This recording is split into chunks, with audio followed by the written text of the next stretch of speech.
A dramatic day here at Westminster so far, following the late-night resignation of David Davis as Brexit Secretary.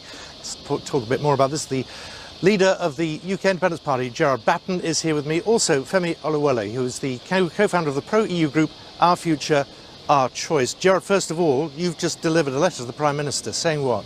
Well, basically that she's no good at the job. She's got no intention of delivering a proper Brexit. She told us 2 years ago that she wanted not to be half in and half out, and now she's delivered a proposal for an agreement where we're more in than we are out. I said, please resign, do the decent and honourable thing, resign and hand it over to a genuine Brexiteer who really wants to leave so we can get on with the job. The Chequers agreement on Friday, where does it fall, in your view, short of a full Brexit? Well, I mean, there's so many ways, but in broad, you saw that they want an economic relationship and a security relationship. But on the economic relationship, it means that we're going to continue to have to produce goods according to EU rules and regulations, but we don't make those rules and regulations, and the European Court of Justice will continue to have oversight. Although they say they don't, it will. So it's going to impede our own industry and our ability to do trade deals. I'm sorry to interrupt, but haven't we moved on a bit? Because we are now faced with Brexit one way or another.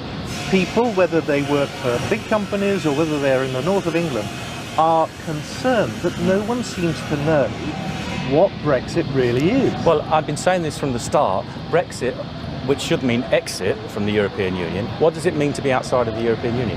It means to be like every other country in the world that isn't a member of the European Union. And 90% of our economy is not concerned with exporting to the European Union. Only roughly 10% is concerned with exporting to the EU, but they are all bound 100% by EU rules and regulations. But critics of that argument would say, well, it works. Well, it impedes our trade now, because if we were freed from unnecessary EU regulation, we could have, if we were outside of the common external tariff, we could have cheaper goods from around the world in terms of food, clothes, shoes. We could get our agricultural industry back and plan it the way we want it, outside the common agricultural policy. We could get our fishing industry back, which has been absolutely destroyed by membership of the common fishing policy, and we could regenerate that, as well as all the ancillary businesses in ports around the country that support that industry. Femi, where are we now, do you think, following this resignation? Where we are right now is we have 3 months left to negotiate an 18-month negotiation. We don't have the time to lose our chief Brexit negotiator. This is a shambles. We have, even before this, only 11% of people thought this was going well. So I can only imagine how many people think this is still going well right now. So, I mean, my friend here is right. This isn't what people voted for in 2016. The Brexit fudge leaves us copying the rules of the EU, but we would have given up our say in those rules. Right now, as a member of the EU, we have 10% of the European Parliament's voting weight, despite being one of 28 countries. That gives us a disproportionately large say over the laws of Europe, and right now we plan to give it up. We'll have a common rule book, but we no longer get a pen. It's completely a loss of sovereignty relative to EU members, and that's why the only way that we can get out of that is a vote on the deal, a people's vote. So that's why people need to join Our Future, Our Choice, to make our voices heard, to say that this is not what people wanted on either side of the divide. I heard it, I was listening. It's great that we can agree one word, which was shambles. Yeah. I've used it in my letter, so we're agreeing on that. If you think the European Parliament is democratic, please come over and spend a week in Strasbourg and watch it in action. That will completely I spent 3 years in Brussels.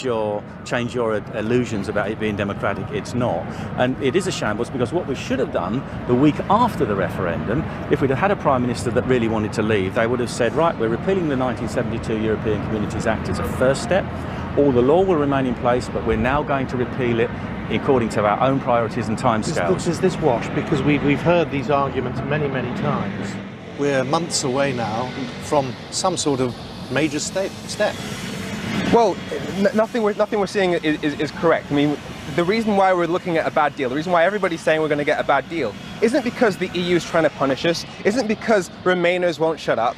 It's because the red lines created by the hardcore Brexiteers within the cabinet mean we ultimately get a bad deal. Now, if the deal that we get at the end of this process is something that won't make those hardcore Brexiteers happy, something that won't make the Remainers happy, something that won't make people like my friend here happy, then the only logical outcome is for people to vote on the deal. Because if we get a deal that people don't want, it's not the will of the people. A people's vote on the terms of Brexit is the only democratic way forward. We're out of time, but I know you want to. But Gerard, Femi, but thank you very much.